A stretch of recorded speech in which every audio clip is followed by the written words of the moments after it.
Shalom semuanya. Alkitab berkata bahwa Kristus telah mati karena dosa-dosa kita. Dia dikuburkan, tetapi pada hari yang ketiga dia dibangkitkan. Setelah itu selama 40 hari Tuhan Yesus menampakkan diri kepada lebih dari 500 murid-muridnya untuk membuktikan bahwa dia hidup. Dan dengan disaksikan oleh murid-muridnya, Tuhan Yesus terangkat ke sorga. Pesan terakhir Tuhan Yesus kepada murid-muridnya seperti yang tertulis dalam Kisah Para Rasul 1 ayat 8. Tetapi kamu akan menerima kuasa kalau Roh Kudus turun ke atas kamu, dan kamu akan menjadi saksiku di Yerusalem dan di seluruh Yudea dan Samaria dan sampai ke ujung bumi. Kalau saudara adalah murid Tuhan Yesus, berarti pesan ini juga buat saudara dan saya. Setelah Tuhan terangkat ke sorga, 120 murid-murid berkumpul di kamar loteng di Yerusalem. Mereka melakukan ini karena Tuhan Yesus memerintahkan agar mereka jangan pergi dari kota Yerusalem sebelum diperlengkapi dengan kuasa dari tempat tinggi. Apa yang mereka lakukan? Mereka semua bertekun dengan sehati dalam doa bersama-sama. Artinya mereka berdoa, memuji dan menyembah Tuhan dalam unity siang dan malam. Ini adalah prinsip restorasi Pondok Daud. Setelah 10 hari mereka melakukan itu, pada hari raya Pentakosta, tiba-tiba terdengarlah seperti tiupan angin keras di ruangan itu. Kemudian tampaklah lidah-lidah seperti nyala api, bertebaran dan hinggap kepada mereka masing-masing. Dan mereka dipenuhi dengan Roh Kudus, dengan tanda awal berbahasa roh. Setelah itu mereka dipakai oleh Tuhan untuk menjadi saksinya. Mereka melakukan amanat agung Tuhan Yesus. Peristiwa pencurahan Roh Kudus ini kita sebut sebagai Pentakosta yang pertama. Ku mau hidup seturut kehendak Tuhan. Ku mau memberi semua yang ku dapat berikan. Ku mau cinta Dia lebih dari semua. Ku tak dapat membalas kasih-Nya. Ku mau hidup seturut kehendak Tuhan. Ku mau memberi semua yang ku dapat berikan. Ku mau cinta Dia lebih dari semua. Ku tak dapat membalas kasih-Nya.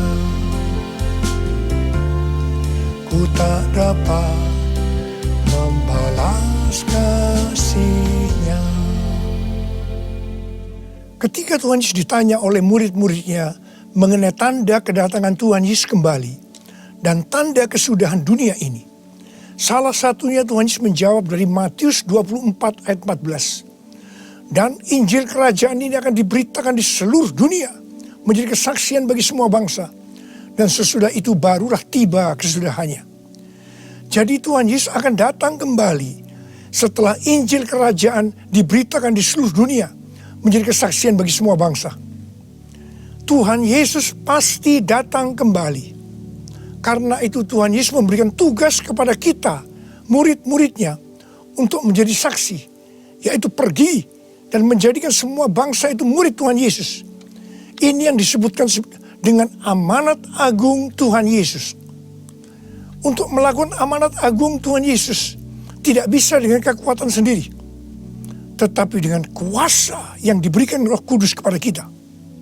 Kalau kita merindukan kedatangan Tuhan Yesus, seharusnya kita melakukan amanat agung dengan sungguh-sungguh. Ada berapa banyak yang merindukan kedatangan Tuhan Yesus? Sebelum Roh Kudus dan dalam Pentakosta pertama dicurahkan, murid-muridnya semua bertekun dengan sehati dalam doa bersama-sama. Hal ini juga dilakukan pada waktu menantikan pencurahan Roh Kudus di Azusa Street, Los Angeles, yang kita sebut sebagai Pentakosta kedua. Saya percaya ini juga berlaku untuk Pentakosta ketiga. Sebelum pencurahan Roh Kudus yang dahsyat dari Pentakosta ketiga, maka umat Tuhan semua harus bertekun dengan sehati dalam doa bersama-sama. Selama beberapa tahun terakhir, saya selalu bertanya kepada Tuhan, Tuhan, bagaimana untuk membuat umat Tuhan semua bertekun dengan sehati dalam doa bersama-sama. Tetapi yang luar biasa, hari-hari ini kita melihat bahwa dengan adanya pandemi COVID-19, Tuhan memaksa kita, umat Tuhan, agar kita semua bertekun dengan sehati dalam doa bersama-sama. Bagi saya, ini adalah tanda bahwa pencurahan Roh Kudus Pentakosta ketiga akan segera terjadi. Hal ini juga dinubuatkan oleh nabi-nabinya, seperti Cindy Jacob, Chuck Pierce, James Goll.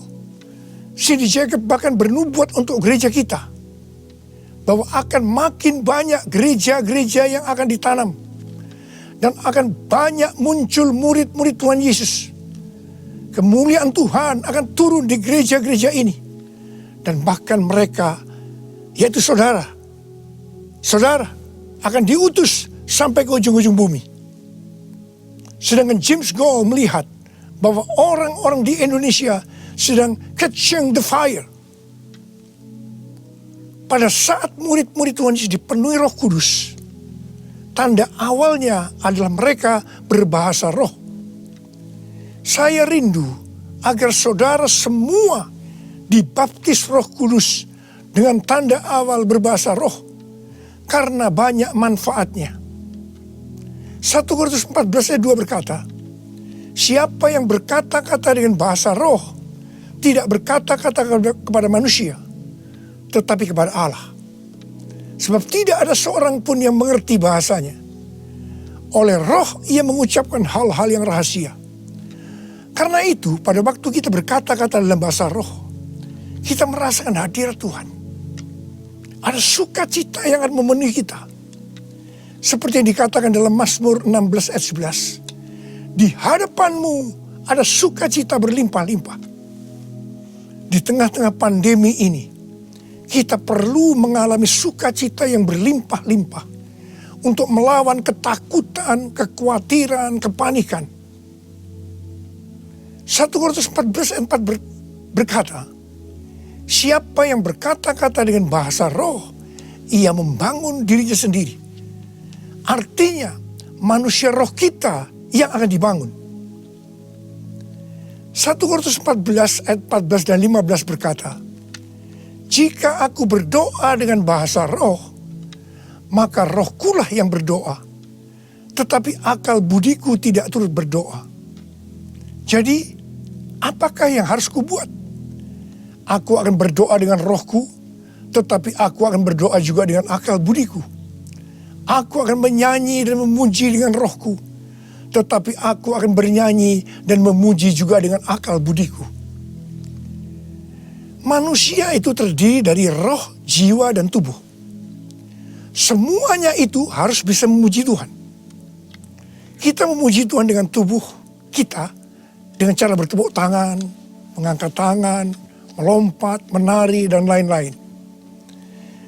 Dan kita memuji Tuhan dengan akal budi kita, jiwa kita, kalau kita menggunakan bahasa yang kita mengerti. Contoh bahasa Indonesia, bahasa Inggris, Mandarin, dan lain-lain. Dan roh kita akan berdoa, memuji, dan menyembah kalau kita berbahasa roh. Kalau kita berkata-kata dalam bahasa roh, kita akan bisa berdoa, memuji, dan menyembah lebih lama dibandingkan kalau kita menggunakan bahasa yang kita mengerti. Karena itu, sekali lagi saya merindukan agar semua saudara bisa berbahasa roh. Katakan amin. Apa yang terjadi setelah murid-murid dipenuhi dengan Roh Kudus, sehingga membuat banyak orang bertobat? Hal yang pertama, Petrus berkhotbah sekitar 5 menit. Dan sekitar 3.000 orang bertobat dan dibaptis. Petrus berkhotbah dengan kuasa Roh Kudus. Menurut data dari PBB, pada zaman itu populasi dunia sekitar 300 juta orang. Sekarang penduduk dunia sekitar 7,8 miliar. Sehingga 3.000 orang waktu itu setara dengan sekitar 78.000 orang saat ini. Kita harus percaya bahwa sekali berkhotbah 78.000 orang bertobat dan dibaptis. Dengan berkhotbah secara online, hal ini lebih mungkin terjadi. Hal yang kedua yang terjadi setelah murid-murid dipenuhi dengan Roh Kudus sehingga membuat banyak orang bertobat, yaitu terjadinya tanda-tanda dan mujizat, sign and wonders. Para rasul dipakai oleh Tuhan untuk mengadakan tanda-tanda dan mujizat. Petrus dan Yohanes menyembuhkan orang lumpuh sejak lahir.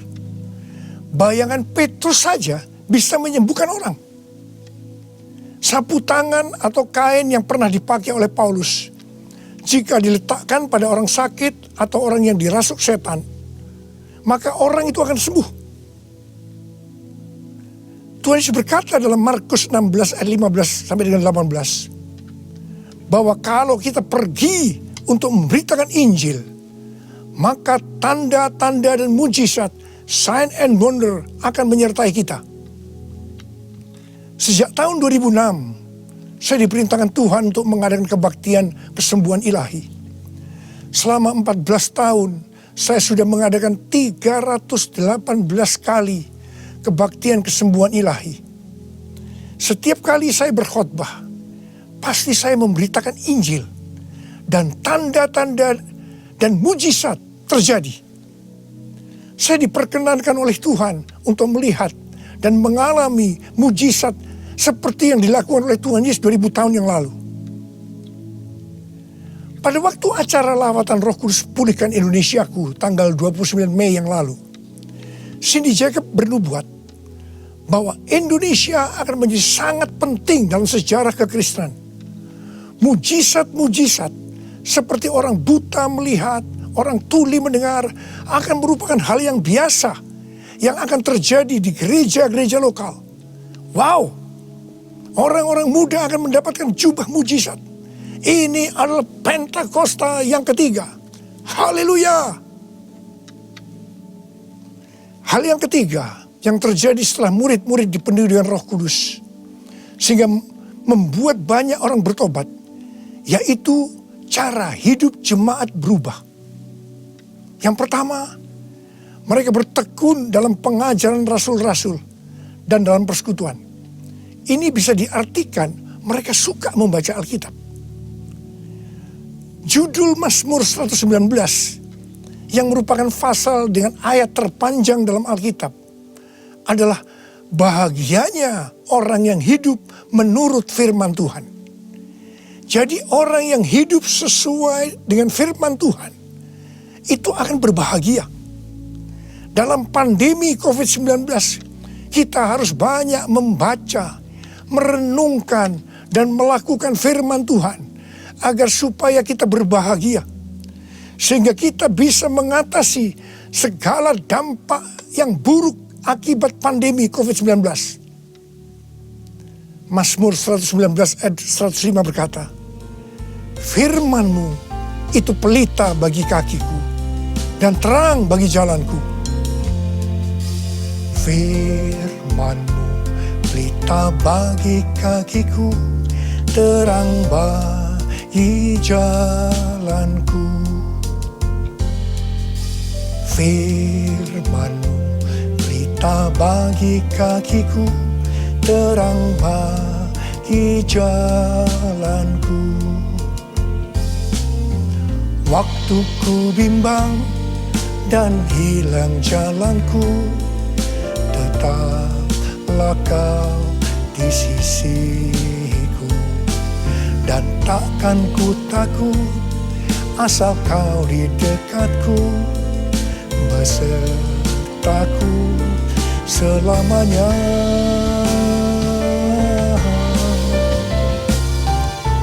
Firman-Mu pelita bagi kakiku, terang bagi jalanku, terang bagi jalanku, terang bagi jalanku.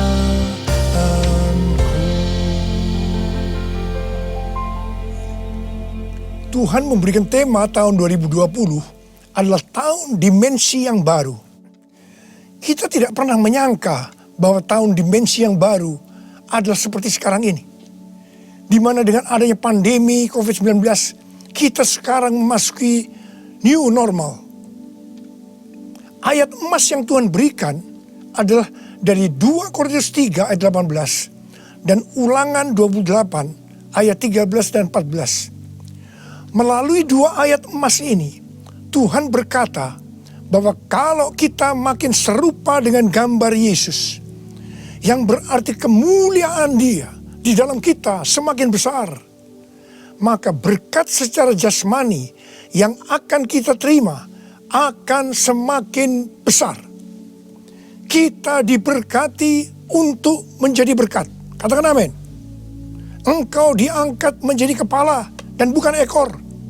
Engkau akan tetap naik dan bukan turun. Wow.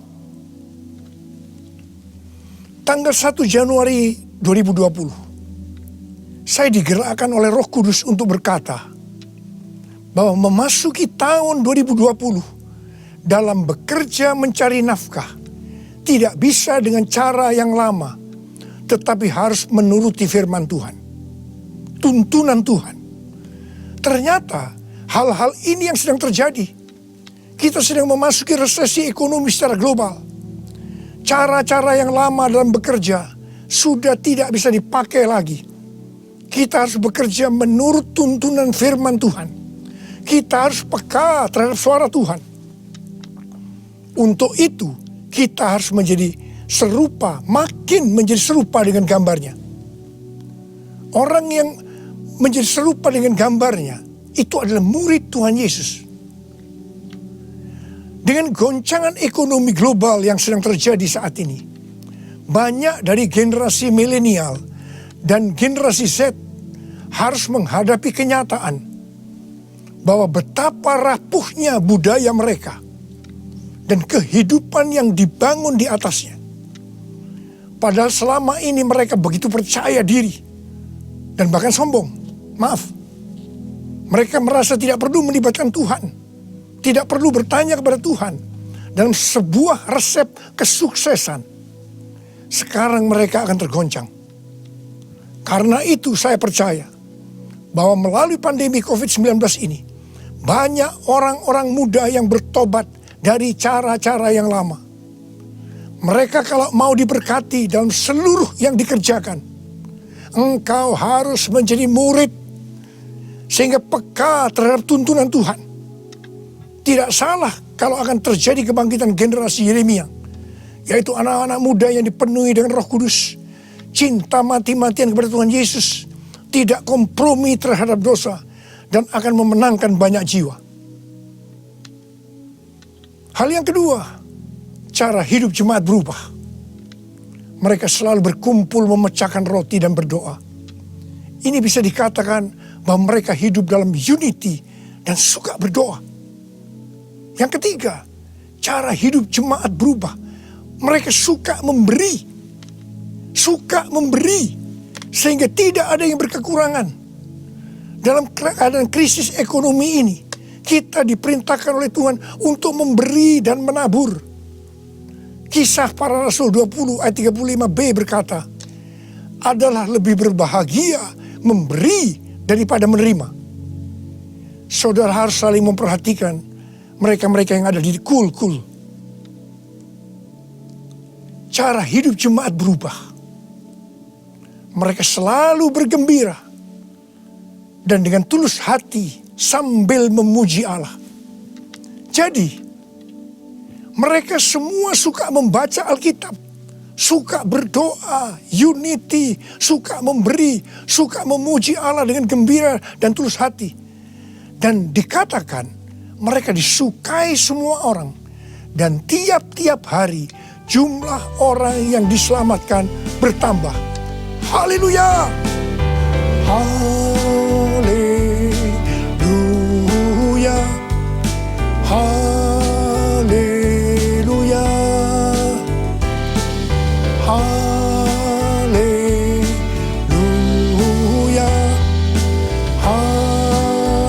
Haleluya!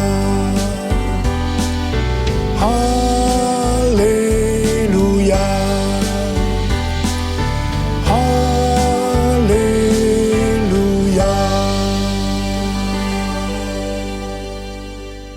Kemudian, apa yang terjadi setelah itu?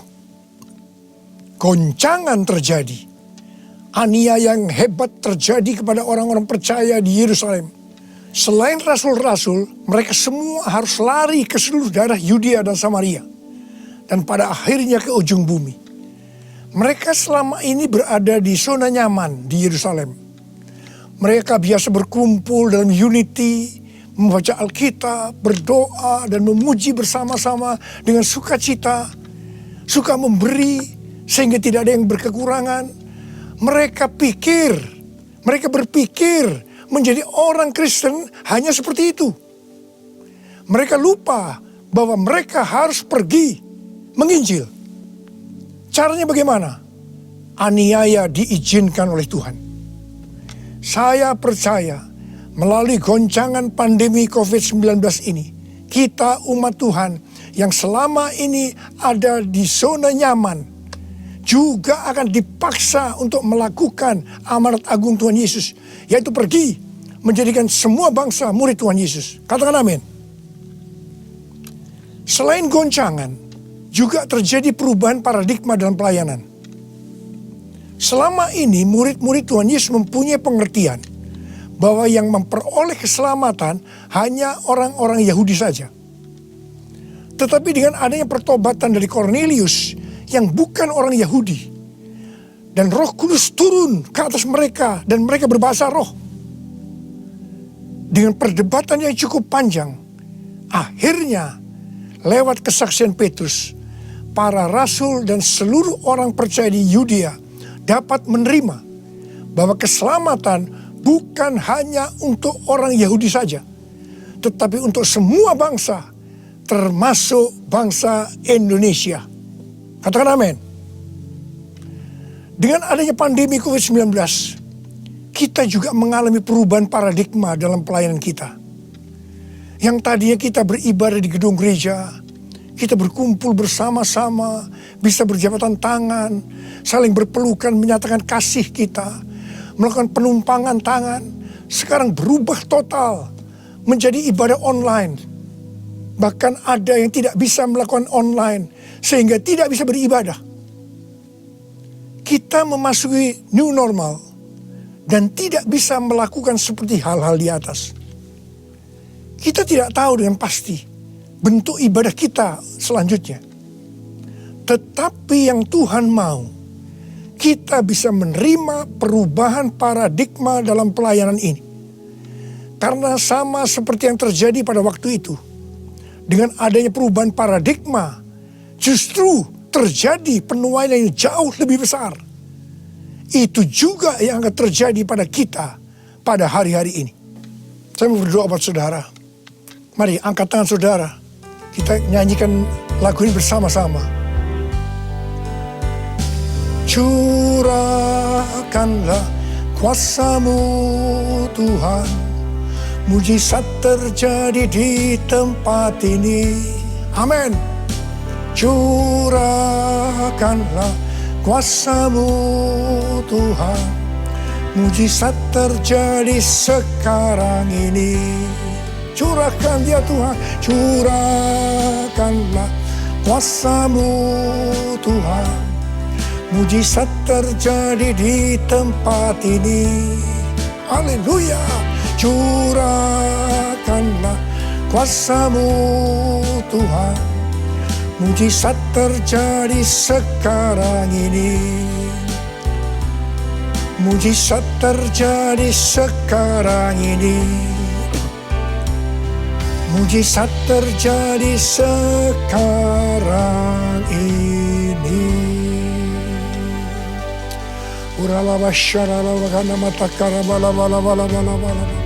Mari kita berbahasa roh. Kita berbahasa roh saat ini.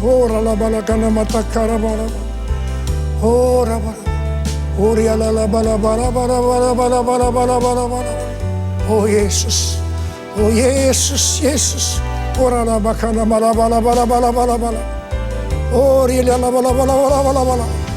Mujizat terjadi di tempat ini sekarang ini. Jamah anak-anak-Mu ya Tuhan. Mereka yang sakit disembuhkan oleh Tuhan. Yang terdampak oleh krisis ekonomi dipulihkan oleh Tuhan. Terima berkat Tuhan. Mujizat terjadi dalam hidupmu saat ini. Sembuh dalam nama Yesus. Sembuh dalam nama Yesus. Engkau akan dicukupkan, malah berkelimpahan di dalam segala hal. Terima. Tuhan, curahkan kuasa-Mu. Pakai anak-anak-Mu semua ini Tuhan.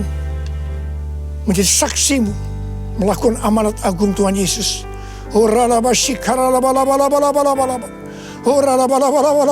Tuhan, terima kasih.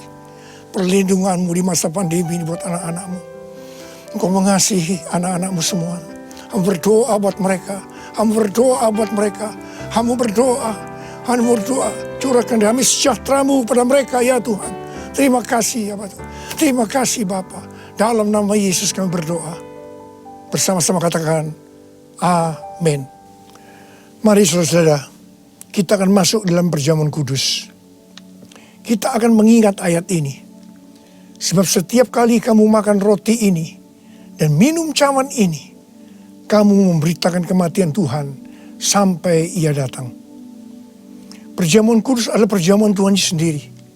Setiap kali kita masuk dalam perjamuan kudus, Tuhan selalu berkata, biarlah ini menjadi peringatan akan daku.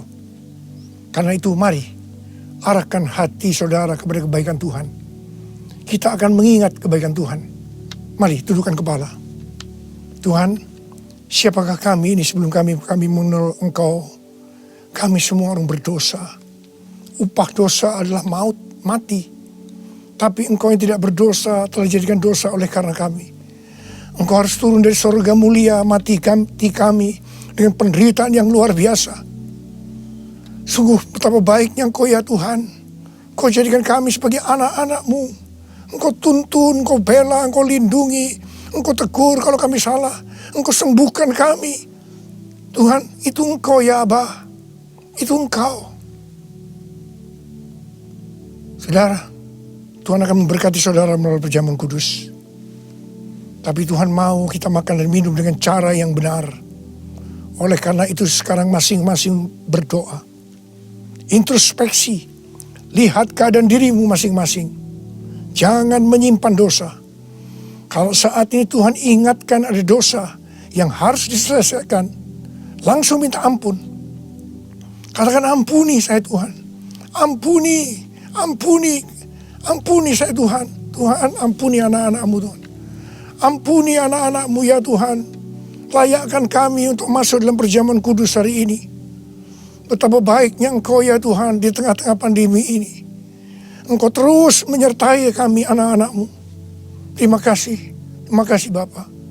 Kami akan masuk dalam perjamuan kudus dengan hati yang penuh ucapan syukur. Dalam nama Yesus. Amin. Sekarang mari angkat roti di tangan kanan saudara tinggi-tinggi. Sebab apa yang telah kuteruskan kepadamu telah aku terima dari Tuhan. Yaitu bahwa Tuhan Yesus pada malam waktu Ia diserahkan mengambil roti. Dan sesudah itu Ia mengucap syukur atasnya.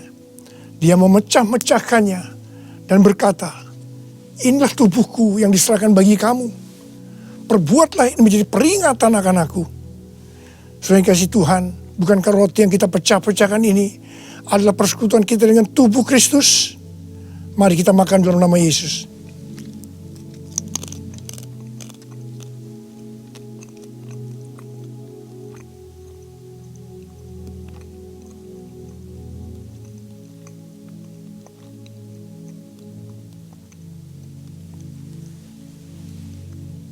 Sekarang angkat cawan di tangan kanan saudara tinggi-tinggi.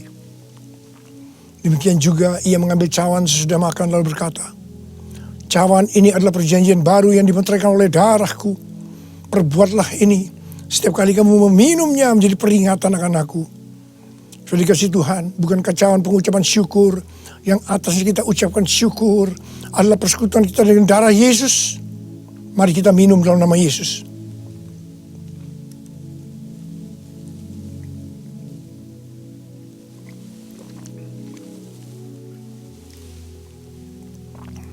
Mari, angkat tangan saudara, ucapkan syukur dengan suara, jangan diam.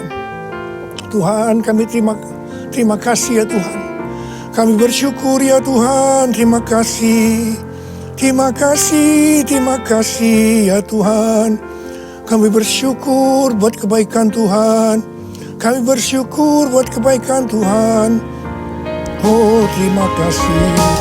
Terima kasih Yesusku. Terima kasih Yesusku. Puji syukur hanya bagi Tuhanku. Terima kasih Yesusku. Terima kasih Yesusku. Puji syukur hanya bagi Tuhanku. Puji syukur hanya bagi Tuhanku. Puji syukur hanya bagi Tuhanku.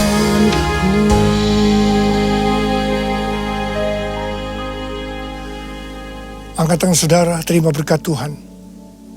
Pulanglah dengan berkat Tuhan. Kasih karunia yang berlimpah-limpah daripada Allah Bapa dalam anak yang tunggal Yesus Kristus. Persekutuan yang manis dengan Roh Kudus menyertai saudara sekalian mulai hari ini sampai Tuhan datang menjemput kita di awan-awan dan bahkan sampai selama-lamanya. Yang percaya bersama-sama katakan amin.